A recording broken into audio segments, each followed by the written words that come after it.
নমস্কাৰ বন্ধুসকল, welcome to my YouTube channel Deepak জয়পালাত। আজি পুনৰ আপোনালোকৰ বাবে স্বাস্থ্য বিভাগ মানে মাজুলীৰ স্বাস্থ্য বিভাগৰ পৰা কিছুমান চাকৰি ওলাই আহিছে। এই চাকৰিসমূহৰ কাৰণে কেনেদৰে আবেদন কৰিব লাগিব, ইয়াৰ লগতে ভেকেঞ্চিসমূহ কিমান আছে, লগতে কি কৰিব লাগিব, সকলোখিনি কথা এই ভিডিঅ'ৰ যোগে আলোচনা কৰা হ'ব। যদি ভিডিঅ' ভাল পায় ভিডিঅ'টো লাইক কৰিব, লগতে চেনেলটো ছাবস্ক্ৰাইব কৰি দিব। এনেকুৱা ধৰণৰ ভিডিঅ'সমূহ প্ৰতিদিনে পাই থাকিবৰ বাবে আহক আজি মই ভিডিঅ'টো আৰম্ভ কৰোঁ। আপোনালোকে দেখিব পাইছে যে director of health society NSM মাজুলীৰ পৰা ভেকেঞ্চিখিনি ওলাই আহিছে। ইয়াত আপোনালোকে দেখিব পাইছে NSM মাজুলী, অৰ্গেনাইজেশ্যন নাম DSS NSM আছাম, আৰু name of the post DEO SS, আৰু কেটেগৰী আছে আপোনালোকৰ আছাম কেৰিয়াৰ, জব টাইপ আছে আছাম গভৰ্ণমেণ্ট জব হয়। টোটেল ভেকেঞ্চি আপোনালোকৰ 8টা আছে। যদি আপোনালোকে 8টা আছে বুলি আপোনালোকে এপ্লাই নকৰাকৈ নাথাকিব, কিয়নো আপোনালোকৰ য'ত ভেকেঞ্চি কম হয় তাত আপোনালোকৰ কম্পিটিশ্যনো কম হয়। সেইকাৰণে আপোনালোকে এপ্লাই কৰি দিব। আৰু ইয়াত এলিজিবিলিটি ক্ৰাইটেৰিয়া আছে 8 পাছৰ কাৰণে জব আছে, 10 পাছৰ কাৰণে আছে, 12 পাছৰ কাৰণে আছে, লগতে গ্ৰেজুৱেশ্যনৰ কাৰণেও জব আছে। আৰু এপ্লিকেশ্যন মুঠ আপোনালোকে অনলাইন যোগে আবেদন কৰিব লাগিব। এপ্লিকেশ্যন ফিজ আপোনালোকৰ কোনো ফিজ পে'মেণ্ট কৰিব নালাগে। ভেকেঞ্চিখিনিৰ কাৰণে কেনেকৈ আবেদন কৰিব, লগতে কি কৰিব লাগিব, মই সকলোখিনি আপোনালোকক দেখাই দিম। ভিডিঅ'টো শেষলৈকে চাই থাকক।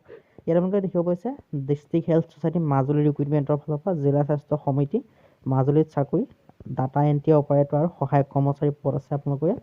লাষ্ট ডেট দিয়া আছে 26/12/2023, মানে আপোনালোকে এই ভেকেঞ্চিখিনিৰ কাৰণে 26/12 ডিচেম্বৰ মাহৰ 26 তাৰিখলৈকে আবেদন কৰিব পাৰিব। মোটামুটি আৰু 10-11 দিন সময় আছে, আপোনালোকে নিশ্চয় আবেদনটো কৰি ল'ব। ইয়াত আপোনালোকে দেখা আছে district health and society NSM Majuli Assam has invited application for eligible and intending candidate for a recruitment at data entry operators and support staff ভেকেঞ্চিৰ কাৰণে মানে আপোনালোকৰ পোষ্টখিনি ওলাই আহিছে। ইয়াৰ কাৰণে district health society NSM Majuli Assam for ডিম্পু NCD cell DDWS urban health and wellness centre Majuli and SNCU of district hospital Majuli. আপোনালোকে এইটো হৈছে এড্ৰেছত আপোনালোকৰ চাকৰিসমূহ এপইণ্টমেণ্ট হ'ব। ইয়াত আছে প্ৰথম যিটো ভেকেঞ্চি ওলাইছে সেইটো হৈছে ডাটা এণ্ট্ৰি অপাৰেটৰ ভেকেঞ্চি। ইয়াৰ কাৰণে ভেকেঞ্চি টোটেল 4টা, আৰু ভাগকেইটা কৈছে চাব পাৰে। IDSP ইউনিটত এটা আছে, DMPU NCD চেলত এটা আছে, DPMU SNC of the Shri Pitambar Dev Goswami district hospital মাজুলীত আপোনালোকৰ এটা ভেকেঞ্চি ওলাইছে, আৰু ডিষ্ট্ৰিক্ট ড্ৰাগ ৱেৰহাউচ মাজুলীত আপোনালোকৰ এটা ভেকেঞ্চি ওলাই আছে। আৰু আছে ৰিমিনেশ্যন দিয়া আছে 500কৈ আপোনালোকৰ পাৰ ডে চেলাৰী দিয়া হ'ব, মানে 500 আপোনালোকৰ পাৰ ডেকৈ দিয়া হ'ব। মিনিমাম আপোনালোকৰ মাহত 15,000 টকা আপোনালোকৰ দৰমহা হ'ব, লগতে আপোনালোকৰ গ্ৰেড পিও থাকিব। এনেদৰে আপোনালোকৰ ভেকেঞ্চিসমূহ দৰমহাটো থাকিব। লগতে ইয়াৰ কাৰণে এডুকেশ্যন কোৱালিফিকেশ্যন বিচাৰিছে গ্ৰেজুৱেশ্যন। যদি আপোনালোকে গ্ৰেজুৱেশ্যন কৰিছে 6 মান্থ আপোনালোকৰ এটা কম্পিউটাৰ ডিপ্ল'মাও বিচাৰিছে। যদি আপোনালোকে গ্ৰেজুৱেশ্যন কৰিছে তেতিয়া ভেকেঞ্চিকেইটাৰ কাৰণে আবেদন কৰিব পাৰিব। আৰু ইয়াৰ কাৰণে এজ লিমিট দিয়া আছে 21ৰ পৰা 45 বছৰ বয়সলৈকে আপোনালোকে আবেদন কৰিব পাৰিব। আৰু লগতে আপোনালোকৰ এজ ৰিলেক্সেশ্যনো পাব। SC SC 5 বছৰ, OBC 3 বছৰ, মানে SC য়ে 50 ইয়াৰ্ছলৈকে, OBC 48 ইয়াৰ্ছলৈকে, আৰু PWD 55 ইয়াৰ্ছলৈকে আবেদন কৰিব পাৰিব। তাৰ 2 নম্বৰ ভেকেঞ্চিটো ষ্টাফ নাৰ্ছৰ ভেকেঞ্চি। ইয়াৰ কাৰণে আপোনালোকৰ 4টা আছে। ইয়াত আপোনালোকৰ ভেকেঞ্চিসমূহ আপোনালোকৰ পোষ্টিং হ'ব urban health and wellness centre মাজুলীত 2টা পোষ্টিং হ'ব, আৰু ডিষ্ট্ৰিক্ট ড্ৰাগ এণ্ড ৱেৰহাউচ মাজুলীত আপোনালোকৰ 2টা আপোনালোকৰ নিযুক্তি হৈ যাব, পোষ্টিং হ'ব। ইয়াত ৰিমিনেশ্যন দিব 338K পাৰ ডে দিয়া হ'ব।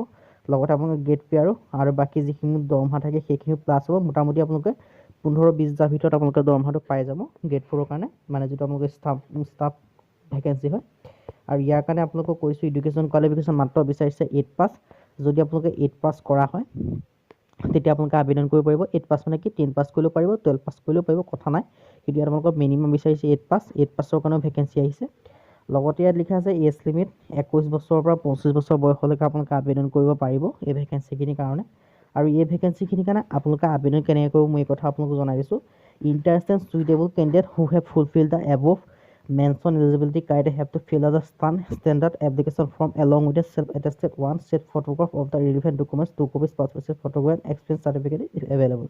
ইয়াত কৈছে যিসমূহে আপোনালোকৰ কোৱালিফিকেশ্যনসমূহ আপোনালোকৰ মিলিছে, মানে আপোনালোকৰ যেনেকৈ গ্ৰেড 3 কাৰণে আপোনালোকৰ গ্ৰেজুৱেশ্যন বিচাৰিছে, লগতে ছমহীয়া কম্পিউটাৰ বিচাৰিছে, যিটো ষ্টাফৰ কাৰণে আপোনালোকৰ 8 পাছ বিচাৰিছে, 8 পাছ, 10 পাছ, 12 পাছ, গ্ৰেজুৱেশ্যন। যদি আপোনালোকৰ এনেকুৱা কোৱালিফিকেশ্যন আছে, 8 পাছ কৰিছে বা 10 পাছ কৰিছে বা 12 পাছ কৰিছে বা গ্ৰেজুৱেশ্যন কৰিছে, তেওঁলোকে যিটো আছাম ষ্টেণ্ডাৰ্ড ফৰ্ম বা gazetted part time gazetted form হয়, সেই ফৰ্মখন আপোনালোকে কম্পিউটাৰ দোকানত গ'লে পাই যাব, বা আমাকো কমেণ্ট কৰিলে আমি কমেণ্টতো আপোনালোকৰ লিংকটো দি দিম। সেই ফৰ্মখন ফাৰ্ষ্ট টাইম আনি পেলাই আপোনালোকে গোটেই তাত বায়'ডাটাখিনি ফুলফিল কৰিব, লগতে তাত মোবাইল নাম্বাৰটো লিখি দিব। আৰু যিসমূহ এডুকেশ্যন কোৱালিফিকেশ্যনৰ চাৰ্টিফিকেট হয়, আধাৰ কাৰ্ড হয়, এইখিনি জেৰক্স কৰাব। জেৰক্স কৰাই পেলাই আপোনালোকে তাত চেল্ফ এটেষ্টেড কৰিব, নিজৰ চাইন কৰাব। চাইন কৰি পেলাই আপোনালোকে সেই ফৰ্মখন এখন ফটো লগাব, আৰু লগতে 2 কপি ফটো তাত লগাই দিবলৈ কৈছে। 1 কপি ষ্টাম্প মাৰিব, 1 কপি আপোনালোকে মানে আপোনালোকৰ এইটো আপোনালোকৰ আঠা দি লগাই দিব লগাই দিয়াৰ পিছত আপোনালোকে ডকুমেণ্টছখন যে প্ৰিণ্ট আউট কৰিব প্ৰিণ্ট আউট কৰি এটা এনভেলপ ল'ব এনভেলপটো লৈ এই এড্ৰেছটোত আপোনালোকে পঠাই দিব লাগিব লিখিব the joint director of health service cum member secretary Majuli এইটো এড্ৰেছত আপোনালোকে ডাকঘৰ যোগেও পঠাব পাৰে বা আপোনালোকে নিজে গৈও দি আহিব পাৰে এই এড্ৰেছটোত আপোনালোকে পঠাই দিব নিজেও দিব পাৰে বা ডাকঘৰ যোগে পঠাই দিলে আপোনালোকৰ এপ্লাই হৈ যাব আৰু ইণ্টাৰেষ্টেড কেণ্ডিডেট ৰিকুৱেষ্টটো ৰিপৰ্ট দ্য ইণ্টাৰভিউ আৰু আপোনালোকৰ ইণ্টাৰভিউটো হ'ব এইটো এড্ৰেছত office of joint director health service cum member secretary DSS NSM Majuli আৰু তাৰ কাৰণে আপোনালোকে ৰেগুলাৰ ইণ্টাৰভিউ ডেটটো গম পাবৰ বাবে আপোনাৰ ৰেগুলাৰ অফিচিয়েল ৱেবছাইটত ভিজিট কৰিব লাগিব যদি আপোনালোকৰ অফিচিয়েল ৱেবছাইটৰ লিংক লাগে আমাক কমেণ্ট কৰিব আমি কমেণ্টৰ অফিচিয়েল ৱেবছাইটৰ লিংক দি দিম আৰু লগতে আপোনালোকে এডভাৰটাইজমেণ্ট লাগিলে এডভাৰটাইজমেণ্টৰ লিংকটো দি দিম আজি ভিডিঅ' ইমানে যদি ভিডিঅ' ভাল পালে লাইক কৰিব লগতে চেনেলটো ছাবস্ক্ৰাইব কৰিব এনেকুৱা ধৰণৰ প্ৰতিদিনে জবৰ আপডেটসমূহ পাই থাকিব আজিৰ বাবে পুনৰ নতুন ভিডিঅ' লগ পাম